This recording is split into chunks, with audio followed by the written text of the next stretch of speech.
नमस्कार, मैं बजरंगी पांडे और आप देख रहे हैं जीवीसी अपडेट। जीवीसी अपडेट की टीम आज आपको बताने जा रही है 1975 में 25 जून को जब देश भर में आपातकाल लगा दिया गया।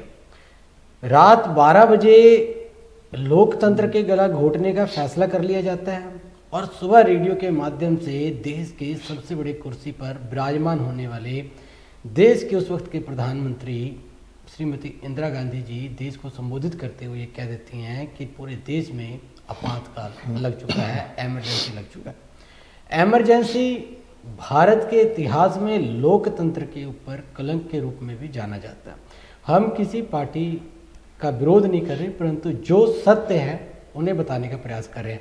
आज आपातकाल के मुद्दे पर बातचीत करने के लिए हमारे साथ बने हैं होशियारपुर के बहुत ही वरिष्ठ व्यक्तित्व के मालिक श्री कृष्ण शर्मा जी।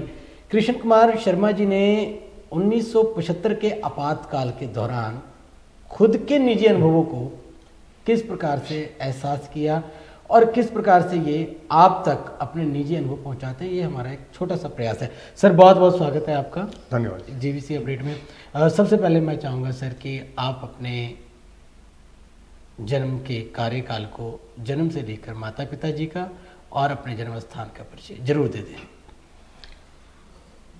मैं मूलतः तरनतारन जिले के गांव फतेहाबाद का रहने वाला हूं। वहाँ ही मेरा जन्म हुआ। ग्रेजुएशन करने के बाद मैं राष्ट्रीय स्वयंसेवक संघ का प्रचारक निकला। 71 से 73 2 वर्ष तक कपूरथला तहसील का प्रचारक रहा। उसके बाद अप्रैल 1973 में मैं होशियारपुर जिला प्रचारक होकर के होशियारपुर में आया और उसके बाद फिर संघ के जिला प्रचारक के नाते होशियारपुर जिला में मेरी गतिविधियां चलती रहीं। सर, बहुत बहुत धन्यवाद। सर, एक चीज आज जिस मुद्दे में हम बात करना चाहते हैं, 25 जून 1975 को जब आपातकाल की अनाउंसमेंट कर दी गई, जब सुबह आप लोगों ने रेडियो के माध्यम से इस चीज को सुना, सर क्या माहौल रहा उस समय? प्रतिवर्ष संघ का प्रशिक्षण शिविर चलता है। उन दिनों में रोहतक में संघ का प्रशिक्षण वर्ग चल रहा था। मैं भी होशियारपुर के शिक्षार्थियों के साथ वहाँ पर शिक्षक के नाते गया हुआ था। तो हमारी शाखा लगी हुई थी, प्रशिक्षण के कार्यक्रम चल रहे थे। तो उसी समय वहाँ के डीएम रोहतक के हमारे उस शिविर में आए और उन्होंने संघ के अधिकारियों से कहा कि आप अपना ये जो प्रशिक्षण वर्ग है इसको तुरंत समाप्त कर दें, एमरजेंसी का ऐलान हो चुका है। तो उनकी बातों को देख करके और प्रशासन का जोर पड़ने पर तो संघ अधिकारियों ने वो जो वर्ग 30 जून को समाप्त होना था, तो वो 4-5 दिन पहले ही 25 जून को प्रातः वो समाप्त कर दिया गया और सभी प्रदेश भर से आए हुए कार्यकर्ता जो है वो अपने अपने स्थानों पर वापस लौट गए। सर, क्या कारण रहे कि वर्ष 1975 में लोकतंत्र की बहुत बड़ी शक्ति जो है भारत के अंदर आपातकाल जैसे परिस्थितियों को पनपना पड़ा? सन 1974 में बिहार से एक आंदोलन शुरू हुआ था। भ्रष्टाचार उसमें मुख्य मुद्दा था। उसके साथ साथ अन्य मुद्दे भी थे, present political system, social system, लेकिन भ्रष्टाचार मुख्य मुद्दा था।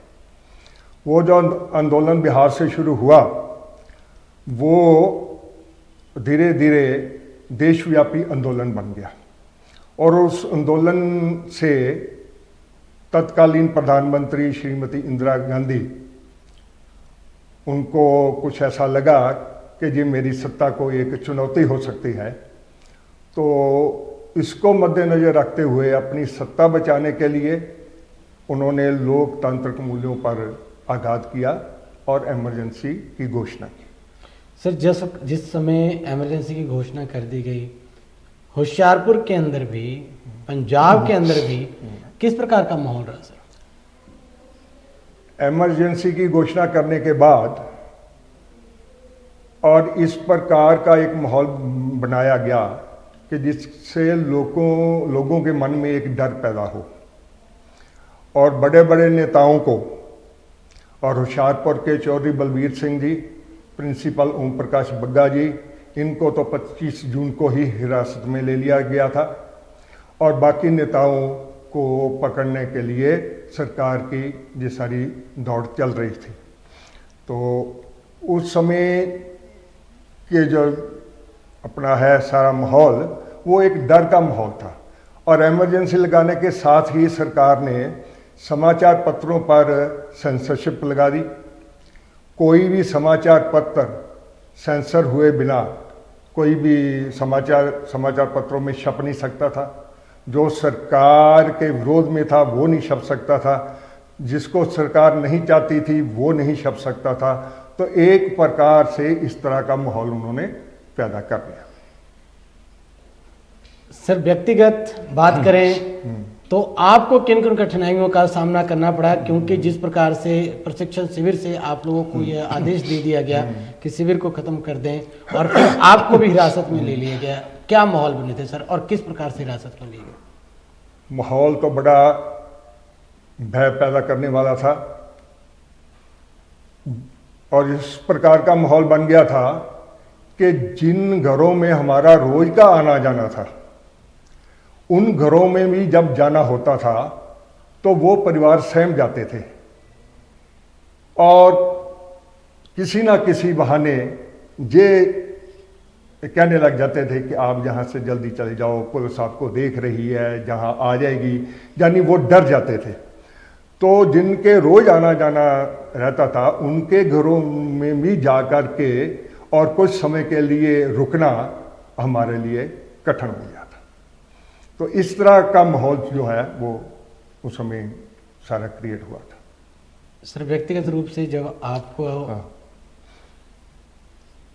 अरेस्ट कर लिया गया, आपको भी उन्होंने रोकने का प्रयास किया, तो उस समय आप क्या कर रहे थे और किस प्रकार से कार्य चल रहा था? शायद जो लोग सरकार ने अरेस्ट कर लिए थे, तो अब वो कब बाहर आएंगे कब नहीं आएंगे ये कोई निश्चित नहीं था।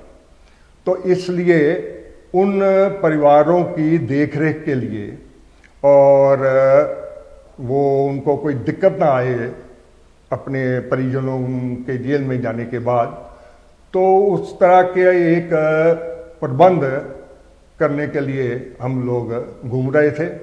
मैं भी उसी दृष्टि से शहर में निकला हुआ था, और जब कनक मंडी चौक में पहुंचा तो वहाँ पर सादा ड्रेस में पुलिस कर्मचारी सीआईडी के लोग सिक्योरिटी के बैठे हुए थे। उनमें से एक ने मुझे पहचान लिया और मुझे पकड़ा और कहने लगे भी चलो चलें। मैंने कहा कहाँ जाना है? तो कहने लगे भी कोतवाली जाना है। तो मैंने कहा वहाँ किस लिए जाना है? नहीं, वहाँ जा करके बताएंगे। मेरे एक हाथ में साइकिल था, दूसरा हाथ उन्होंने पकड़ा हुआ था। हम जा रहे थे और मैं तो इस क्वेश्चन में था कि इनकी ढील मेरी बाजू पे थोड़ी कमज़ोर हो तो मैं यहाँ से निकलूँ, लेकिन वो बात बनी नहीं। जब घंटाघर चौक में कोतवाली के बिल्कुल सामने पहुँच गए तो तब मैंने देखा भी अब तो सीधे थाने के अंदर ही जाना है, तो लोगों को तो पता लग जाए कि किसी को अरेस्ट किया है, नगर में कोई घटना हुई है। तो फिर मैंने नारे लगाने शुरू किए, आप ही नारे लगाना, आप ही उसका जवाब देना, और फिर वो थोड़ा सा पकड़ करके कोतवाली के अंदर ले गए। जब आपातकाल समाप्त हुआ सर, फिर किस प्रकार से देश की व्यवस्था, देश के अंदर कितनी सारी समस्याओं का जो था उस वक्त उत्थान हो रहा था? ऐसा है, जब मुझे अरेस्ट किया गया तो 11 दिन मैं पुलिस की हिरासत में रहा, कभी कोतवाली में, कभी सीआईए स्टाफ में। उस समय सीआईए स्टाफ फगवाड़ा रोड में होता था। तो ऐसे कभी वहाँ ले जाते रहे, और वहाँ पर मानसिक और शारीरिक दोनों तरह से उत्पीड़न किया गया। वो पैर और टांगे चौड़ी करके उसमें वो लकड़ का एक बना हुआ था, उसको काठ लगाना कहते हैं वो, तो वो उसमें वो पैर फंसा करके वो लॉक लगा देते, तो उसमें वो सीधे ही पड़े हैं, टांगे वो बिल्कुल फनी है, तो बड़ा कष्टदायी वो था। फिर वो पीछे से हाथ संगल से बांध करके वो लटकाना, तो इस प्रकार के शारीरिक उत्पीड़न हुए। मानसिक रूप से वहाँ बैठे हैं तो बातें कर रहे हैं, तो दो लोग आए, पुलिस के ही थे, इकट्ठे थे, तो वो वहाँ के इंचार्ज को कहने लगे कि सर हम करें इंटरोगेशन। तो स्वाभाविक रूप से मेरे मन से निकला कि भाई मैंने कौन सा अपराध किया है जो मेरी इंटरोगेशन करनी है। तो उन्होंने गाली निकाली और जहाँ पर वो बूट का टुड्डा पैर से जहाँ पर लगाया और बोला कि इंदिरा गांधी का विरोध करते हो और अभी कहते हो कि कोई अपराध नहीं किया। तो यानी इस प्रकार की इंटेरोगेट करने वालों की मानसिकता भी इस प्रकार की बन चुकी है। सर ये तो बात हुई कि उस प्रकार कैसी परिस्थितियों का आपने सामना किया।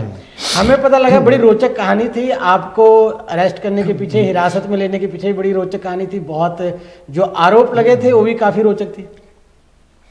हाँ, आरोप ये लगाया गया कि कृष्ण कुमार रोशन ग्राउंड में बैठ करके प्रधानमंत्री इंदिरा गांधी का तख्ता पलटने की साजिश रच रहा है। अब कोई इनसे पूछे को जिस व्यक्ति ने प्रधानमंत्री का तख्ता पलटने की साजिश करनी है वो क्या ओपन ग्राउंड में बैठ करके करेगा? वो तो कहीं गुप्त स्थान पर बैठ करके करेगा। तो बिल्कुल बेतुके तर्क, और यही वो एफआईआर में देकर के उन्होंने 43(5) DIR के अंतर्गत मेरे पास फिर केस रजिस्टर किया। ये तो सर व्यक्तिगत बातें रही, होशियारपुर की बातें रही, पंजाब की बातें रही, परंतु जब आपातकाल समाप्त होता है 1977 में, जब दोबारा आम चुनाव करवा लिए जाते हैं और जिसमें जनता पार्टी की सरकार आती है, जब पूरा विपक्ष एकजुट होकर के लड़ता है और कांग्रेस पार्टी को छोड़कर पहली बार ऐसा होता है कि देश के अंदर गैर कांग्रेसी सरकार बनती है और कांग्रेस पार्टी को, पार्टी तो पार्टी रही, प्रधानमंत्री रहने वाली इंदिरा गांधी जी को भी चुनाव हारना पड़ता है। तो उसके बाद नई जो सरकार आती है सर, किन चुनौतियों का सामना कर रही होती है? पहले तो मैं ये भी बता दूं कि होशियारपुर में मेरे अरेस्ट हो जाने के बाद उसमें हमारे और भी संघ के एक्टिविस्ट थे, श्री रविकांत जी शर्मा, और एक्साइज डिपार्टमेंट में कर्मचारी थे रमेश भारद्वाज जी, और इन लोगों को भी अरेस्ट कर दिया गया। और फिर एक योजना बनी थी कि एक व्यापक सत्याग्रह शुरू करना है, तो वो सत्याग्रह भी कनक मंडी चौक से ही शुरू हुआ। तो उसमें श्री तिलकराज जी शर्मा, ओम प्रकाश जी तनेजा, गढ़शंकर से मास्टर संतराम जी, पदराना से अजीत सिंह जी और इनके साथ और बहुत सारे लोग, और सत्याग्रह करके भी इन्होंने अपनी गिरफ्तारियां दी। उस समय के हालात तो एक बड़े ही भयावह हालात थे, और इस प्रकार के हालात सरकार ने स्वयं उत्पन्न किए थे, लोगों के मन में डर पैदा किया था, और 4 लोग इकट्ठे होकर के बैठ करके कोई बातचीत नहीं कर सकते थे, समाचार पत्रों पर सेंसरशिप थी, और कोई ठीक समाचार लोकहित में भी हो तो वो प्रकाशित नहीं होता था। तो इस प्रकार का माहौल जो उस समय बना हुआ था, तो आम लोग भी और जिसका भी किसी संस्था के साथ, खासकर संघ के साथ कोई संबंध था, उनको अपने घर में आया देख करके वो एक डर सा महसूस करते थे। तो इसलिए वहाँ का माहौल तो एक बहुत डरावना माहौल था, और उसी प्रकार की वो सरकार का ही उत्पन्न किया हुआ था। बहुत बहुत धन्यवाद सर। कृष्ण सर ने आज हमारे साथ बातचीत की कि 1975 में लगाए गए इमरजेंसी के दौरान क्या हालात रहे। व्यक्तिगत रूप से जिस प्रकार से इन्होंने उन प्रताड़नाओं का सामना किया, इनके अनुभव को आपको सुनाने का सिर्फ और सिर्फ यही मकसद है कि आखिरकार क्यों कोई ताना सा इतना आक्रांता बन जाता है कि वो अपने ही देश की प्रजा पर, अपने ही देश की जनता पर अपने विचारों को ज़बरदस्ती थोपने का काम करती है, और जिसके कारण लोगों को, उनके नागरिकों को बहुत सारी प्रताड़नाओं का सामना करना पड़ता है। सर बहुत बहुत धन्यवाद, आज आप हमारे धन्यवाद साथ जी, जुड़े आपका सर। भी।